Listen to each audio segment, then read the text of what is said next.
Good afternoon, ladies and gentlemen. My name is Tomás Medeiros, and I am currently the SIGA Youth Council's Vice Chair. And welcome to the SIGA Youth Forum. Today's youth look at sport not only as a means and a sector of entertainment and leisure, but also a sector that they can work in. But sport, right now, is at a critical stage because it faces the possibility of losing the interest and dedication of the future generations. And why? Because scandal after scandal have stained the image of sport. And often I hear people saying that this is the new normality. Well, I refuse to believe that the lack of integrity and the lack of transparency rule our sport. If we do not face the problems as they really are, then we risk that sport becomes like the Titanic, sunk at the end of the ocean. So all of us, young or not so young, we in decision-making positions or at the grassroots levels, we need to work together and promote sport integrity as a global movement. And the youth needs the opportunities and stages like this in order to help and get a voice. Because we are not only digital, we can do powerful, meaningful work if given the opportunity. And we can get our hands dirty. So help us, help you, help sport. In the next hour, we'll listen to the problems that sport faces from a youth perspective. And that's really what the SIGA Youth Council is all about. SIGA created the Youth Council to make the youth involved in sport that is also ours, to empower us and to give us a voice, really, that we already have but was not listened to. So please, listen. You must listen, because what the youth says is not only important today, but it reflects on the future of sport. So please, Ed, come on to the stage, and as well, Carla Di Piero. Thank you, everyone. Thank you, Thomas. And yes, we do like to get our hands dirty. Carla, let's go. I'd like to see here. So the first session we'll be looking at, which I'm very excited about, because it's actually a topic where we need your help. This means online and in person, something we couldn't do on our own with regards to safeguarding children in sport. So in this session, we'll be going really deep of how can we provide support in this area? I can happily say before I bring the other two guests online that I've had such a privileged childhood, but not everybody else around the world has that. So I want to bring on Grace Grazer, who is the Public Affairs at Valor USA. And I see your face. Amazing, Grace. Good to see you. I want to get really, as Thomas says, our hands dirty with regards to the educational side.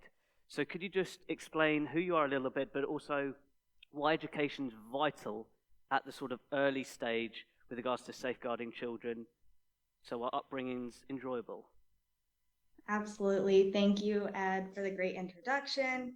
Hi, everyone. It's nice to see all of you virtually. I am Grace Glazer. I'm the Public Affairs and Policy Manager at Valor US, where we work to promote ending sexual violence and advancing equity. So some background on why education is so important is because it's a tool that can prevent further harm. It's a way to educate everyone at the table. It's accessible, it's holistic, it calls people in. And it's so important to frame that through a youth lens, because it's like, what do you want as a young person? I know young Grace really wanted my coaches, my administrators, the funders of the sport organization I was a part of to know what was best for me and how to promote my well-being and making sure that I was showing up as a whole athlete and was receiving the necessary support surrounding that. So that way I could focus on playing, I could focus on advancing my athletic career, and also being a good teammate and showing up in a holistic capacity. So it's a tool to create a welcoming environment. And I think that is the most important part. And when developing education, I think it's important to include youth voice, because a lot of times we lose sight of that, right? And it's adults at a round table having a conversation about what's best for youth. Why not ask them? Call us in, invite us to the table, encourage us to play a large role in the educational development, and then continue to ask us what we want. The more you incorporate a youth voice, the more you're caring for them, the more holistic of an athletic environment you are going to promote. So Ed, thank you for the great first question. I'm going to leave you on actually, because really quickly I want to touch on that support system, Grace, if she could come back on, because it would lead so well with Taryn, who I bring on. So we talked about the education, but how important is it to apply it into a policy perspective too, which you're involved in right now? Education informs policy, and policy informs education. When speaking from a United States perspective, when legislation is passed, a lot of times it can involve an educational component. So it's important when you're developing policy to have similarly those youth voices at the table, because they are the people on the other end of the policy who will then be impacted by it. So you can see it's a pretty cyclical thought process, and that's what's important there when developing policy, and then especially surrounding education, and then therefore implementing it afterwards. Great answer. And Taryn, I'm going to bring you in, who you are the program manager at Laureus, which is a fantastic organization. I would love to bring you onto the screen. Just with regards to what Grace was saying, could you just share the work you do, but from that policy angle she just nicely introduced, because I think this is vital as well from an organization standpoint and how it filters down to the grassroots. Yeah, great to be here, and thank you for the introduction, Ed, and it's a fantastic conversation to talk about. So I'm a Programs and Grants Manager at Laureus Sport for Good Foundation, and safeguarding really is one of the bottom lines of the work that we do with youth and vulnerable young people. So it informs all our practice, our actions, and the work that we do with our local programs and grantees that we fund internationally across the globe. And it's really important that we have a standardized process in place to ensure that the programs and children we're working with are always kept in a safe place and that they are managed correctly. So in terms of policy, I think it's the starting point really, and it informs how we can practice in the real world. And when we're working with children and young people, it's really important that our policy informs what we're doing on a daily basis. We review policies, we use global legislation and local legislation to inform the work that we're doing. For example, the United Nations Convention on the Rights of the Child from the 1960s, and the international standards on safeguarding in sport, really two big pieces of legislation that can help inform organization at a local level, their policy and practice, and also looking at your local governments and what they're doing. Amazing. Thank you, Taryn. I'm now going to bring in a psychologist, Carla. We've had the educational standpoint, we've had the policy standpoint, but actually one area that's really important from a children's standpoint is the mental health. So would you mind just sharing like the mental health perspective of support as well with safeguarding children? First, I would like to thank you for the invitation. This is my first presentation in English, so I hope you understand me. And I work with elite athletes and youth athletes, and we have a lot of literature that supports the important impact of sports on children's and teenagers' mental health. Sport is protective against anxiety and depressive symptoms during adolescence. Physical activity can improve cognitive and mental health in youth. Sports make improvements in physical perception with improved self-esteem, and more time in sport participation predicts less anxiety and depression in youth and children. So it's very important to have sports in children's for youth athletes and to make the better mental health. I'm going to touch on a bit more in detail because we have the sort of like the childhood perspective, but that adolescence is really the key of how it can influence when we get older. So could you just share on that side of things of why the education's important, firstly, but also, especially with adolescence, where we all grow up, why that's vital as well? We need to talk about a safe sport, a safe environment in sport, because it's important to know that the experience of abuse in childhood, in adolescence, are one of the factors that increase the probability of developing mental health disorders. So it's very important to create a safe environment in adolescence to prevent this kind of disorders. And you've said really quickly that you've worked with elite athletes as well. So how has sport been a way to promote mental health in a way that can reduce safeguarding children if they have experienced it, you know, trauma and that side of things? We have to build a safe environment since they were a child, and also in elite sports. In elite sports, we have much more pressure. It's a difficult place to survive. But even though we need to take care about their mental health, and we usually to take care of them, building a good place, and to build kind of activities they can rest, they can do the meditation, they can do something that help them to relieve the stress and the pressure. And I think we are changing a lot of things in elite sports because we know that it's a space, a place that promotes bad mental health. We saw that in Tokyo with Simone Biles. And now the elite athletes know that they can choose if I want to go or if I can refuse and take care about my health and mental health. And this is a good space to know about that. And we are creating a good space to show the information about mental health and literacy. And this is our goal. Taryn, I'm going to bring you back because there's been this theme of having that right, safe environment. So with regards to the projects you're with Laureus, could you just share again with regards to safeguarding children, like having that safe environment too?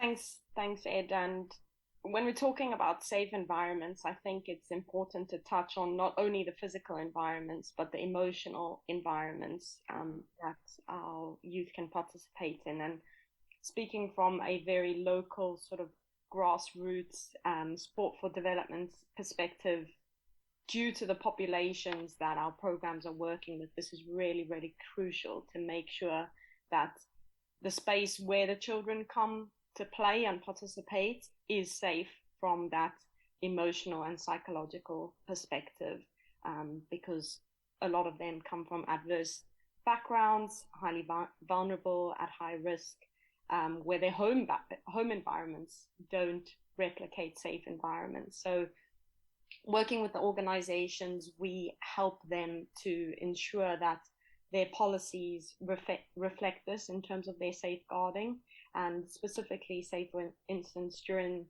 COVID-19 times, and now as we're moving forward, we're seeing a lot more online delivery and hybrid style delivery going forward, continuing, and ensuring that the online environment is also safe and that children are protected within those spaces too. I'm going to bring Grace on the screen too as well, if that's okay, because I'd love any additional thoughts she could add to that with this, having this safe environment, because I think it's vital, but it would be great to hear your thoughts on that, Grace, please. Absolutely. Thank you, Ed.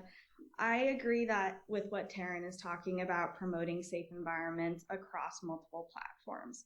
So not only are you making sure that the physical environment that people are in is safe, for example, if there's a youth athlete around, making sure there are multiple adults and multiple youth athletes that are also present. So never being one-on-one.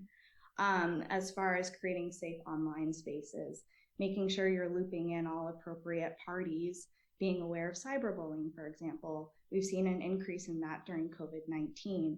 And how are we addressing that? And then lastly, just making sure that anything external to that we're checking in with people if they do report that they feel unsafe. Make sure it's not just a one-time check-in, but you're circling back to them and saying, how can I continue to support you, especially as a youth athlete? We have seen a mental health crisis increase throughout COVID-19. And how are we getting through to the other side of that? How are we supporting athletes as they continue to step into more of the sport world? And what does that look like? So similar to what Carla was talking about, checking in with athletes, looping in the appropriate people, and really making sure that you're there to support them. Grace, I'm going to keep you on. You addressed a really good point at the beginning as well with, youth or like children having the space to share their thoughts. I know you've mentioned it briefly, but how? I don't think it'll be a survey or what would be your ideal? Is it having a mentor where they could check in? With regards to safeguarding, people could be insecure and not share. So I'm just intrigued of your thoughts of how children can create that safe space by reaching out so they feel confident or have the courage to do so. Of course, that's a great question. So I think it depends on the age of the child. If it's a younger child, maybe their parent or guardian can be that liaison for them. As they get older, promote that autonomy. Allow them to communicate with coaches, have parents included in those conversations, have advisory groups or focus groups. If you're an administrator and you're trying to develop policy, encourage between 5 and 8 youth to be a part of that conversation. So I think that there are multiple avenues that you can take. Social media is also a great avenue to reach out to a younger audience, especially as we know that most social media age demographics are as young as 18 to about 25. And that is a great avenue to gather feedback, to promote new educational policies, anything around that realm. It's a good first step. So I think there are multiple avenues that you can take, assess who you're talking to and what works best for them. Meet them where they're at.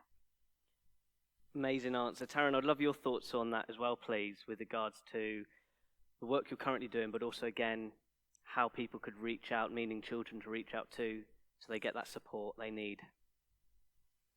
Thanks, Ed, and thanks, Grace, for portraying some of those pieces. I think what's really important is also to understand how to manage a disclosure.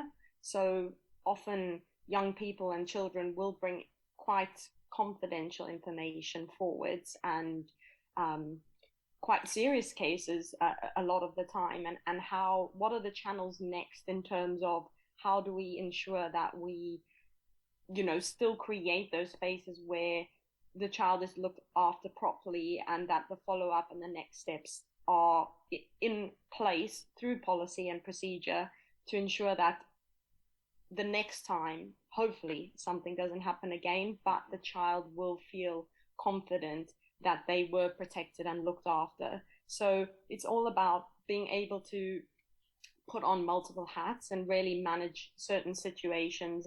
And sometimes tough decisions have to be made, and lots of times with confidential information and stories, it is our duty as the adults and protectors to make sure that we take forward certain situations and deal with them in the correct ways. Cheers, Taryn. Carla, I want to bring you in. What are your thoughts of what Grace and Taryn said there with regards to that safe environment? I love your thoughts as a psychologist, because it's all about the mindset and having that right safe place, but mentally, not just our physical environment. Okay. Mentally, it's important, not only mentally, but emotionally. It's important that children have a good experience in sport, because it's how he is going to relate with the sports in the adulthood. So it's important to create a good experience, to bring the good impacts of sports in mental health and put it on in the adulthood and in the experiences. So I think I agree with the girls, and it's not easy to put all the safeguarding rules, and in our country we had a lot of challenges, but we are starting to do that, and not only in my country, but worldwide. Yes. Grace mentioned earlier about parents being involved in that process, but from a sports standpoint, particularly of young athletes who want to make it to be an elite athlete, coaches have a vital part at such an early age. So I'd love your thoughts on, coaches being educated too. Yes. So I'd love to hear your thoughts on that. Yes, they are educators, but they are abusers also.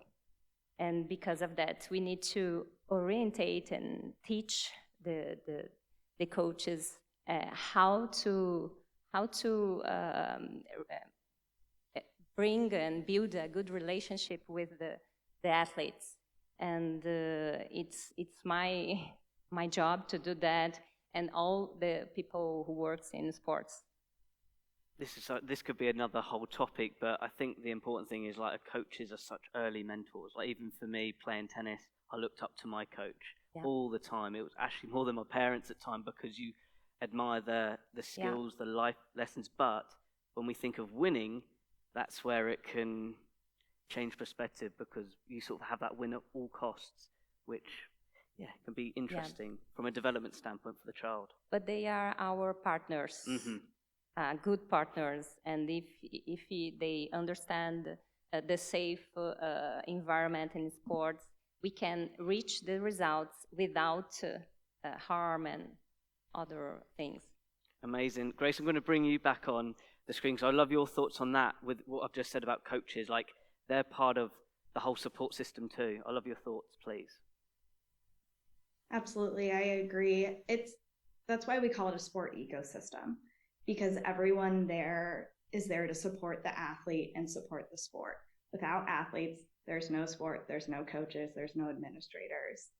It's all about the athlete and then everyone else around them supporting them. So coaches matter, parents matter, administrators matter, funders matter.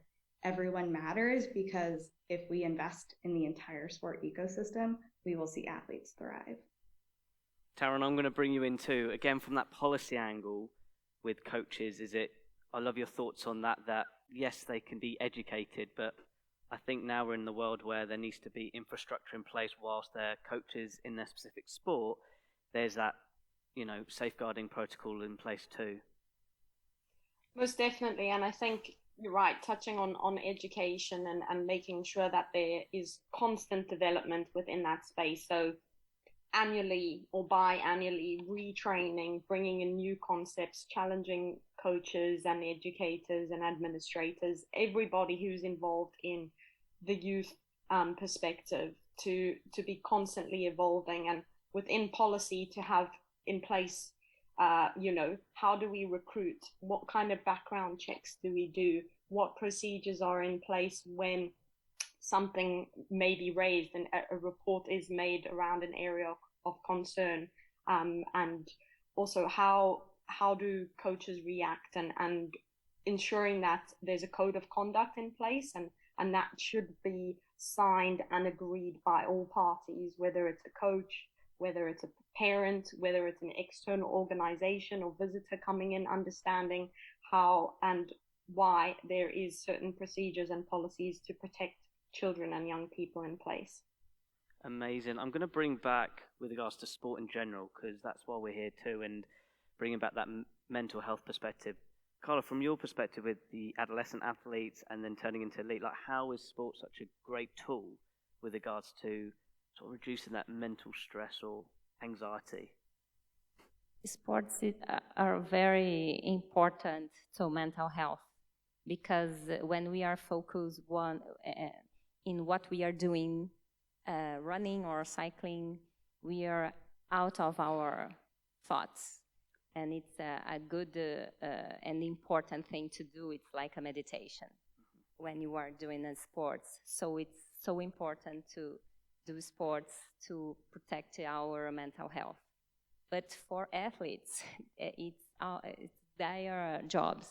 So it's important to find another way to balance the mental health, not only with the practices, the training, in the competition. They need to put something in their lives, the free time and books and meditations and things that they like to reach this balance and improve their mental health. Brilliant. We've got a video we will be showing. Actually, this would probably be a great time with regards to what Carla's doing out in Brazil. Yeah. Yeah, amazing.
Amazing. Before we wrap up, I want to just do a little fire round with a question of, I think with safeguarding children, as I mentioned right from the start, it's not an I, it's a we. That means everybody in this room can support all the aspects we've talked about, the education, the policy, the mental health, how sport can be a pillar to support children. We talked about the parent side, the coaching side. So, Grace, I'm going to bring you back on the screen, please, of how can SIGA and how can we make sure this is, children are safe right from the get-go so they can just enjoy sport of what it is. And then if they choose to be an elite athlete, that's a different pathway. But I just would love your final thoughts on that, please. Absolutely. I think from an education perspective, it's about educating everyone in the sport community about what does it create to promote a holistic environment, to call people in, to promote safety, to promote well-being, to be able to respond when there are concerns about maybe abuse and misconduct or other types of harm. Ultimately, education can be used as a tool for good and a way to get a lot of people informed about something really critical. Amazing. Thank you. Taryn, I'm going to bring you back on the screen. I'd love to hear your sort of final thoughts on that, please, as well. Yeah, I think just kind of carrying over what Grace has said in terms of a call to action for everyone around education and then transferring that into policy is start learning about terminology. What words, what forms of safeguarding, abuse, etc. are out there? What does that mean and what are the consequences? And then when creating policy, it's about starting somewhere and constantly reviewing, rechecking, and regrowing those policies. And a tool that can always help is a self-assessment check. Looking at yourself, looking at your organization, and ask your coaches, your educators to also do the same, and then progress there forwards. Amazing. Last but certainly not least, Carla, what are your final thoughts of, again, from a psychology angle or psychologist angle with regards to making sure we keep talking about this, but also make sure it's implemented for children so they can enjoy their childhood playing sport? I think we need to remember that we have to take care about mental health in children and teenagers because they are going to be the adult in the future. So if we create a safe environment in sports, we are building a better community, better population. So that's it. And better role models. That's it for the first session with regards to safeguarding children's sport. Carla, it's been such a joy. And we'll do the next session now, which is all about integrity in media. I'm going to bring on Francisco from Sport TV to join up with me. And Carla, thank you very much. Thank you. Or your mic. There you go, my friend. Here, no, here. Use it. It's fine. Take that. Right, so this session's all about integrity in sports and media. Like, we had a session earlier today all about the journalism side, but I think this is all about content creators as well. Like me being a podcaster, I'm always mindful of making sure my content can educate people, inspire people, and has that integrity involved as well. So I want to just bring on Shinari, who is the sports coordinator of University of West Indies. I'd love to hear your thoughts with regards to why integrity is vital in sports media. I'd love to hear your thoughts on that. Thank you so much, Ed. We have a responsibility as sports leaders, managers, and administrators to hold ourselves accountable to the type of work we do in sports media, and how we do that work is absolutely critical. We have to ensure it matters to us personally first, and we have to be honest and deliberate about the work we do to ensure we remain truthful to ourselves first, and then transcend that into our various spaces, because integrity in sports media does matter. And we have to seriously think about the decisions we make as practitioners in sports media. Are these decisions inclusive and transparent? And every time we make a decision, that is a question we should ask ourselves. Is this decision inclusive and honest? And one thing I know for sure is SIGA is leading that charge. Hence why we're here today, because integrity in sports media does matter. We have to safeguard sports values and ensure its positive impact for all, wherever in the world we are. And how we do that work is critical to the integrity values we uphold in our various spaces. I mean, sports will continue to evolve, and we have to be determined to fight the numerous integrity issues we face daily. And we all have a part to play for the future and the safety of course, the industry. For the future of us, young people in sport, for the future of our children, for the future of the industry, we really have to get to a place from theory to practice. And we have several policies that govern integrity in sports media. But oftentimes we talk about these policies and these procedures that we have, but are we really practicing those? Are we really upholding the values that matter in terms of sports integrity? I mean, we're aware that sports media is one area that is plagued with several integrity issues. And, we have to aim to rid our media spaces of corruption, biased reporting, gender-based violence, match fixing, and so on, to really promote that holistic approach of integrity in sports media. And it shouldn't be an option. It shouldn't be a last or lost thought. It really should be innate and practiced from a personal and, of course, from a collaborative point of view.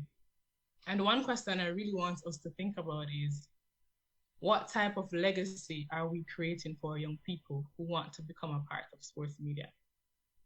Brilliant. I love the bit which you mentioned about the accountability side. I want to bring on Lakaya, who is a podcaster. He's got his sports show and also part of Bush Radio. I want to bring you on as well, like podcaster to podcaster, my man. Like, how important is it that, we as content creators show that integrity in every piece of work we do? Thanks, Ed. The integrity part, especially when it comes to content, is critical. It's really critical because at the end of the day, as podcasters and as people who generate content, our content is actually shared with a lot of people with a really large audience. And, we as the people that create the content, and I speak even for the bigger media houses, there are certain individuals who are in charge of packaging the content that is put out to people. And that's a very important point that we should make people very aware of is, the content that is put out onto our TV screens, onto our radios, is actually directed by individuals. So there are decisions that are taken for us as the audience as to what we are told, how we are told this information, and how we all actually make sense of that information. Amazing answer. Like, Francisco, I want to bring you in the conversation now, just relating to the 2 points we just had of being a content creator, but with regards to sports TV, like, I'm a podcaster, I do it on my own and use social media as my platform, but like Lakara said, like, when it's national TV, it's another responsibility. So I'd love your thoughts on that. Yeah. A very different responsibility. I think to give a step back, look for the word integrity. The national integrity, sports unity, defines integrity as the manifestation of the ethics and values, promote community and confidence in sports, including fair and honest performance and outcomes, and affected by illegitimate enhancements or external interests. So I think the media in sport, especially my sport is football. The reputation of football is not very good, and we have to think how the most known and watched sport in the world does not have a good reputation. So the media should look for this reputation and should bring the sport to the center, especially focusing on that reputation. So looking for the truth, looking for transparency, looking for freedom, and especially when we discuss about these topics, we always look for the word impartial. I think it's impossible to be impartial. And I think a sports media that look at the first place, look for impartiality, is not a good media, is not a good journalism, it is not a good opinion. I think, of course, we should be independent. And that is very different from impartiality. It's very different from being impartial. Even when I go to work in the morning, even the way I dress is not impartial. It's full of opinions, full of culture, full of a tradition. And I think the media, the journalism, the analysts should look for this word independent and not for impartiality, because with the impartiality comes the truth, the transparency, the opinions, and a strong sport can deal with strong opinions and have to handle with the truth. So I think this is the first thing for the media that has to be the leader for sport integrity, because we bring sports to everyone. We are responsible to bring sports to everyone, to the kids, to the adults, with the televisions, with the newspapers. So we have to look for the truth, and we can only look for the truth with opinions and with the truth. That's the only way. Shanari mentioned a really important point. I'm going to keep you with regards to accountability. Like, how important is that too? So it's all good having the great content that's on television, but how important is that accountability aspect? Yeah, of course, that's very important. With this responsibility that I mentioned, comes a lot of things that we can do day by day with our work. For example, 2 years ago, I think, I had an opinion about a famous club in Portugal, and 2 minutes later, I received a message from the president of the club with a type of threat. So I think we have to handle with this type of situations, and sometimes we have to reveal these types of situations. And I think we have a problem in the media, especially in Portugal, I think, is that the people who talk on television, the people who write on newspapers, are especially coaches, clubs directors, people that work in the business, and people that need that work. So we are not totally freedom. If I say something tough to a club, and I'm a coach, I have the probability to lose a job there. so I cannot say everything. And it's very important that we lose this type of, how can I say that?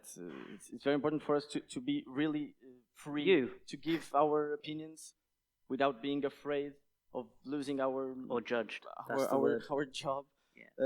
And I think the newspapers, the television, etc., should always hire a hybrid type of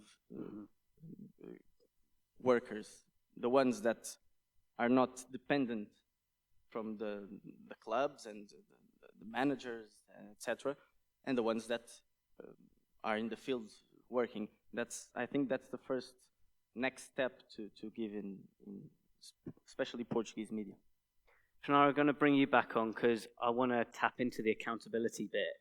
Just with regards to you being a producer at Sports Max, just as an example, like you being accountable in that type of role, could you just share your insights on that too, please?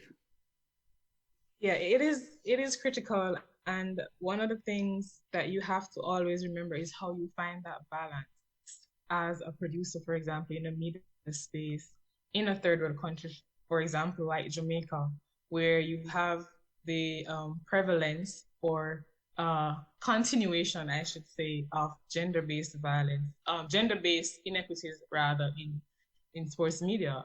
And I always have to think about inclusivity and diversity when I produce a story or when I write a script, because you want to be balanced in how you report, in how you put content out there. And that is important in terms of the integrity values that we uphold in our various spaces. As a female working in sports, which is predominantly a male-driven sport, what you find is that your voice and your ideas can be stifled, but also when you get into those positions of leadership, for example, as a producer, you have to ensure that you advocate and become a part of a system that will push for the integrity, and do not, allow yourself to become a part of a system that doesn't oppose honesty, transparency, and of course, accountability. Because working in media is tricky. Personally, I've been working in media for over 10 years. As a female, I must stress it is hard. And finding that balance in terms of your content creation, who you want to interview. Are you interviewing too many of one gender as against another gender? How do you look at those issues that you face daily to create the content that matter? And I know, Ed, you've been doing this work for a good while, a long while as well. And these are questions that every day when you step into that recording studio or into that boardroom, who are we going to interview? What story are we planning to tell? And how do we tell that story? And as a producer, that's something that I always have to think about before I put that content out there. Absolutely. Look, I want to bring you on as a podcaster as well with that accountability perspective. Like for me, quickly, with regards to my podcast show, I'm always mindful every week, like, is this going to influence my listeners? Is this going to help them grow in the sports industry from a career development standpoint? And trust me, I've had a few interesting reply messages over the years, but you just ignore the negative and focus on, that's how I look at it, focus on the positives. But I'd love to hear your thoughts on that accountability of being a content creator. Your accountability is probably the number one value to uphold as a content creator. Everyone has the right to the freedom of expression. However, with that right comes that responsibility of making sure that you're not promoting any hate speech and you're not looking down on anyone. And that, in essence, means that you actually need to be accountable for what you actually say and what you put out into the media. I was actually nodding behind the camera when Shannara actually mentioned, when you put out, when you make a list of who you're about to interview, and you need to make conscious decisions, whether or not you're interviewing way too many men, and you're not necessarily focusing on issues which are very relevant to women. And, I want to share a personal story about myself and the radio station where I am at Bush Radio. We had a scenario where the sports show was male dominated. And in the whole of the station, we were the only show actually to have more than 70% of male, and we needed to sit down and actually make a conscious decision to go out and look for female presenters to actually represent the true demographics of people involved in sports, because sports is not just for males, you know, and that's a very important point as well. Yeah. That's a really good point. I'm actually going to get your perspective on that as well, with regards to, you know, we talked about the integrity of what we say, but having the equality of equal access of everybody having a voice. I'd love to hear your thoughts on that. Yeah, in Sport TV, for example, we are doing some big steps. I think we are giving some big steps on that. For example, the conversations between the person who analyzes the game with the people who are watching the game in Twitter, in Facebook, Instagram. We read, for example, during the games, their opinions. We have programs that people can call to the program and talk with us. It's very important, especially because, as I said, we bring sports to everyone, and bringing is not only give the program for them to watch. It's very important that we bring that, of course, the transmission of the game, of the program, of the show, and after that we receive an opinion. We can have a conversation with the people who watch the game, the program. So with this type of relation comes transparency, comes different opinions, especially because we are so involved in our job, in our work, and sometimes we cannot see the truth because we are so involved. So we need an opinion that comes from outside. And sometimes happens that opinion, a value opinion comes from a person that doesn't work in the field. So that relation is quite vital. I want to touch on that one point with regards to like data, like as you say, with regards to the methodology. Just as for the live audience and online, may I ask at Sport TV how you measure feedback to make those additional changes? I can tell you how I do my podcast show, but I'm intrigued from a TV perspective. How do you what's the process of you making the adjustment on that side of things? Yeah, the process at this moment is a little bit amateur. I can say that. So is mine, but I'm mindful of it. How do you do in your podcast?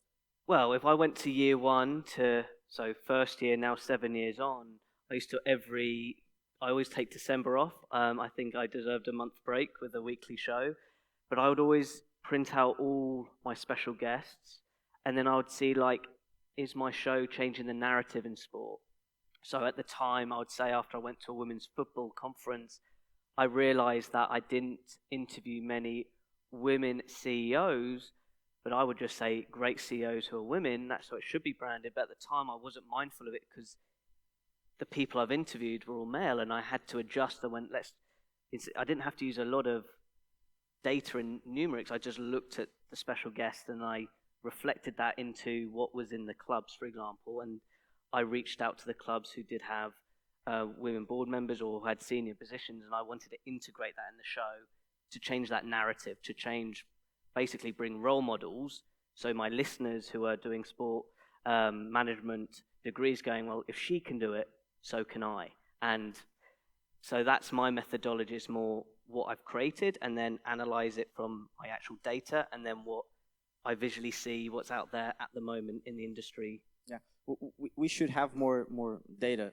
Mm-hmm. That is very important to see the truth, the total truth. But more than that, I think we can promote real good discussions and see, for example, in the Twitter's main topics that people speak about, see if that discussion was heard by the people who watch the show, and that is very easy to look for that. I can imagine if I say something that is polemic, I don't know if the word is the right word. Polemic is, Katie, help me. How can I say polemic in English? Polemic? Yeah, Polemic. that's the word. Okay. Thank you. If I say something that is polemic, I can see in Twitter if people are talking about it. Mm-hmm. So if we promote good conversations about transparency, about integrity, about the good values of the sport, if we investigate the problems of the sports, and the media has to do that, it has to be the leader in those types of things. And then we can see immediately if people are talking about it. In the next day, if there's a topic of conversation with the people in their job, for example. And of course, we need to have an investment, a better investment in data. But I think it's more urgent to have good TV shows, good conversation, good discussions, because if we have that, if we have quality on our shows, in our transmission, people are going to watch and people are going to discuss, because it's sport, it's football. Everyone thinks they know a little bit. So we have this responsibility of being a vehicle for the people who watch, see the truth, the values of the sport, see good conversation, good analysis, everything. The full experience. And I want to bring on Shanari on that point from your perspective of the data, more for the feedback perspective. I don't want to have a maths class, but it was more like the importance of like acknowledging feedback as a producer with regards to how to make things better, or we made a mistake and we can adjust next time. Yeah, thank you, Ed. Very, very critical, very important, because as a producer, those are some of the things. Feedback is some of the thing, is one area that you have to look at to see how you can improve your product and your content. And with the advent of social media, it is ever evolving. There are various polls that you can use, whether on Twitter or Instagram, LinkedIn, all of these spaces that you can use to garner feedback from your audience, whether it be social media content that you created or mainstream media. And what I've found over the years is that feedback allows you to plan better. It allows you to see where you're at with a particular show or a particular event that you put on, and see how you can tailor that in the future to suit your audience. And critical to feedback is for your development as well as a producer. What I also find is that you are able to share with your team, okay, we did a poll today, and when we look on social media, we see where several, persons are saying they did not like how this feature story was written, for example. And then you use that feedback to help with future happenings that you will have, content that you create. But also it promotes inclusivity and diversity within media, and how you create that content, because diversity is very important, and getting feedback from various areas of society will help in content as a producer, and to develop you personally and your organization on a whole. That's a wonderful answer. Lakai, I want to bring you on with regards to, one, the accountability which you mentioned with regards to Bush Radio, but also how vital it is, again, being a podcaster, like how we package our content. I think Francisco mentioned that briefly near the end of his point, but from your standpoint, like, I'd love to hear your thoughts of how you package to have that integrity, but also how you show that sort of feedback and data too. Yeah. So in terms of the feedback, I think the biggest and the most important one for us, especially considering that we're just over a year, we've been producing the content for just over a year, is the audience numbers. How many people are actually sitting down and actually listening to our content? And secondly, is just understanding that audience, what type of people they are, the demographics, to actually put it, of our audience, and to actually also ensure that we are talking about things that our audience is actually interested in. Because in sports, there are many different sporting codes.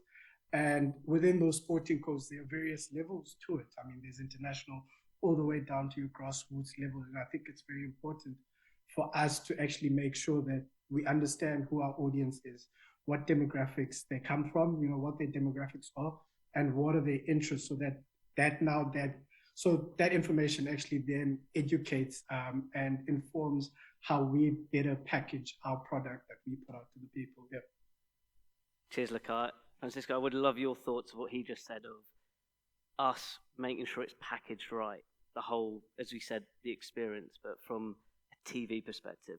Yeah, and I think a TV perspective in this moment is only possible with the connection between the TV and the digital programs like podcasts and like social networks, and because we have to be realistic. At this moment, is impossible. Okay, a game, everyone watches the game, and it's possible to see the game in television. But the opinions, the other TV shows that we make, it's only possible for people to watch if there is this connection, if exists this connection between us and the digital, the internet. So to have the total experience is to have this connection between what people think, what people that watching the show think, the people who do podcasts like you can go to our studio, for example, and to prepare a program that goes live on television but has a special on a podcast, for example. This total experience, it's only possible with this relation. You mentioned a good point earlier about the workforce. Like, it's good that we can promote content with good values, good integrity, but that's the key word I want to mention here. Like, how important as a workforce to have the right values as an organization with that integrity part in, because that's how I am as a podcaster, but it's only just me, but I know you've got a team behind you. So how vital is that? Because that's a reflection of what you're promoting on the TV screens. The choices that we make into the news that we give, how we give the news to the people who watch, how we can deal with the problems with courage. For example, I can give you an example of a problem that has a relation with the thing you asked.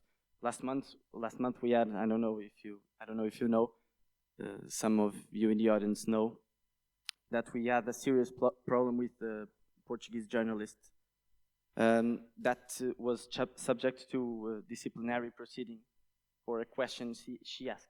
Mm-hmm. That's a problem. She asked a question in the flash interview after the game, and a club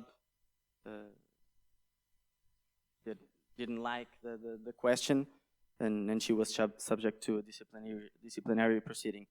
This process is in line with the regulation of the league, but is not in the line with the Portuguese constitution. But the league, the federation, and the clubs should not approve that a regulation go against the most important thing, the most important regulation of a country, the constitution, for example. So the main agents, the clubs, the federation, the league, should really fight for this freedom, because it's the only way to us to have the right values and the right transparency. I think the only person who really fought in this specific question was CNID. The president, I think, was there, and I congratulate the president of CNID, because he criticized the attitude of the club, the attitude of the federation, because we didn't deal with it, we didn't handle with courage. Mm-hmm. And I think we should have more solidarity between the journalists, the clubs, the federation, in this type of questions. Because if we don't have a good sports media, sports media that look for, again, the truth, the integrity, the transparency, the freedom, we don't going to have a good sport. and we should really think on that. And I think in Portugal we are not thinking quite well. I don't want to put you on the spot, but reflecting on what you just said, what would be your gut solution of that so this doesn't happen again? First of all, for example, all the TV channels and the press, all the press should criticize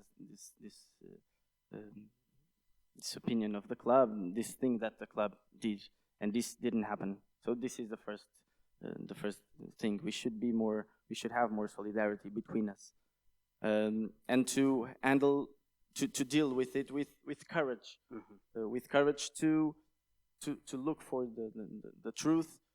How is it possible to the clubs and the federation approve a regulation that go against the constitution? Yeah. How this can happen in the 21st century? It's a serious problem, and without solidarity between us, it's impossible to solve it.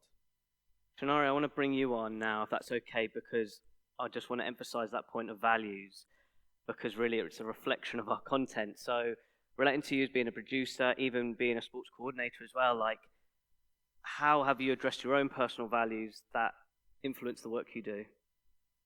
Yeah, critical. Self-assessment is important because we have to reflect, re-examine, and reassess ourselves as leaders, practitioners in the field, and then see how we reflect our own values.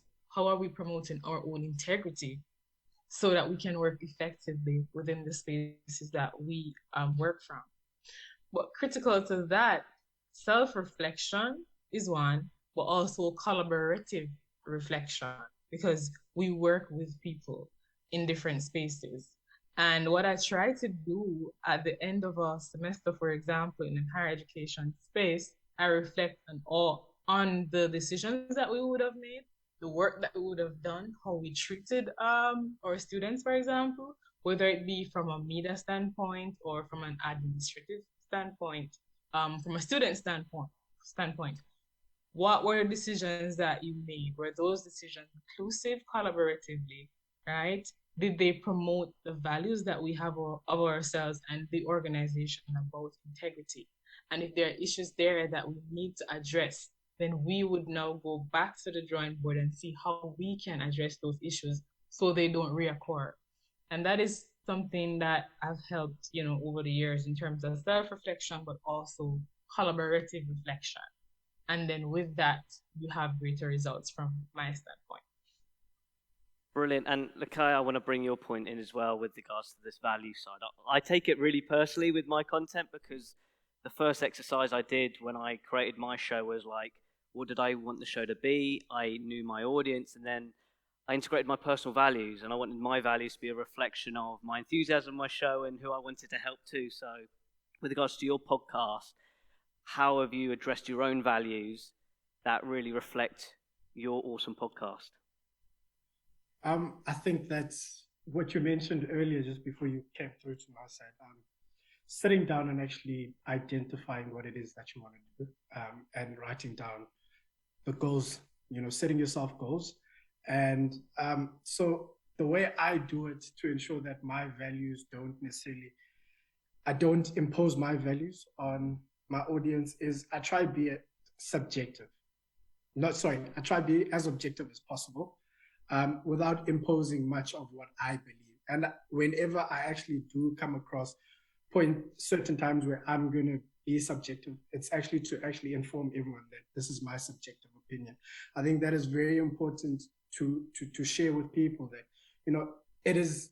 it's very hard to draw that line, especially once you're on it, because there'll be times where you are so passionate about something that the passion, runs away with the whole conversation. But the important part is to always be honest and transparent, and to actually say when you are being subjective, actually inform people that this is my subjective opinion and put it out there for scrutiny, because at the end of the day, if I am to say something, I need to be accountable as to what other people have to say, because I've shared my own personal opinion on something, and I need to allow other people to share their opinions about what I say. Yeah. Look, I'm going to bring you on because we're going to wrap up now, and I'd like to just finish with like an impact question, which is how can we make sure we always promote integrity in sports media? Like, from your perspective, what would be your suggestion? I think, so the one thing for me is to protect the main asset of the sports industry. We always need to remind ourselves of this, is without the players on the field, there is no sport. And the players themselves are the main product of the sporting industry. And in as much as, you know, sports media has come and highlighted the entertainment factor of sports, it's always important that whatever we do as the media is to the betterment and not to divulge away from what is actually happening on the field. Brilliant answer. And Francesco, I would love your thoughts from a football standpoint with regards to making sure we do keep promoting that integrity in the content we produce. So we have to start with us, right? And be the change we want to see in the world. So when I have an opinion, I write it. I say it in television. Integrity is like freedom. We have to fight until the end to conquer it. It's the only way. Okay, sometimes. Okay, I'm a young kid. Maybe that's why I think I have this opinion. But sometimes I say some things that can make me lose a job or can make me losing an opportunity. But as I said, freedom, integrity is like freedom. We have to fight really until the end, until the last consequences, because it's the only way to have a good sport, a good football. It's with integrity. It's with the right values. So I try to fight until the end with my opinion, with what I think, without being afraid of the consequences. And I think that's a problem because most of the people, as I said in the beginning, and I don't criticize that, but as I don't depend on the thing I do on television, I can live without it. I say things with freedom, and I think we should all look for it. 100%. I think the key word you mentioned earlier was courage. And I think if you are a content creator, it does rely that courage to be you and be yourself. So on that note, thank you very much, Shinari, Likaya, and Francesco. Real pleasure. Thank you very much. Sum up, I think with what we have heard, it has proven that youth has a voice and has a right to be listened to.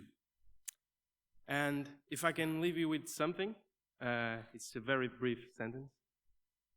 I think youth is as important to sport as sport is to the world.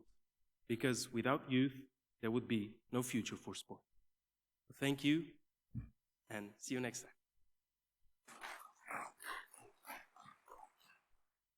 To finalize our Youth Council session, Taylor, how are you? I'm well, how are you? Fantastic, thank you. I hope you've been watching behind the scenes, but I'd love you just to showcase what we're all about. There are 16 of us with regards to the SIGA Youth Council, and I want to sort of wave the flag, but I'd like you to just finish off with regards to this session. Absolutely. Well, first off, thank you so much, Ed and Thomas, for moderating and emceeing such a wonderful youth forum. And on a personal note, thank you both for all that you do for the SIGA Youth Council, and I'm truly honored to serve with both of you. And I want to say a special thank you to all of our exceptional speakers, to Taryn, to Grace, to Dr. DiPiero, to our fellow Youth Council member, Carla, who recommended them. You all are true champions of our most marginalized and our most vulnerable in sport.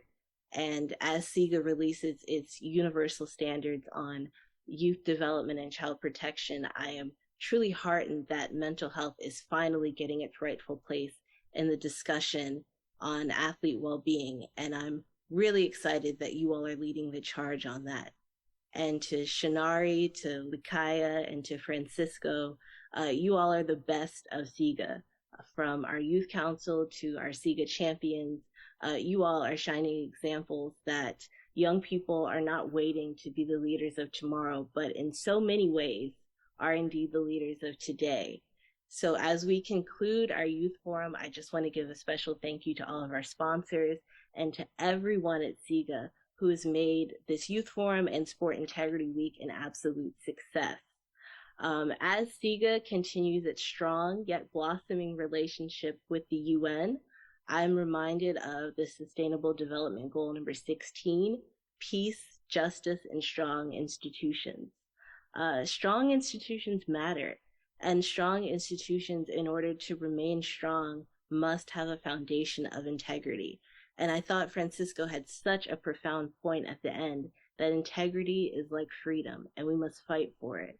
So let us all act, not just with rhetoric, but with actions, on how to preserve integrity in sports so that we have a sporting landscape that is more just, that is more equal, and that is more inclusive, and that is more accessible. So join us with the SIGA Youth Council and with SIGA, and thank you so much to everyone who's attending. Be safe and enjoy the rest of Sport Integrity Week. Thank you. Thank you, Taylor. Well said.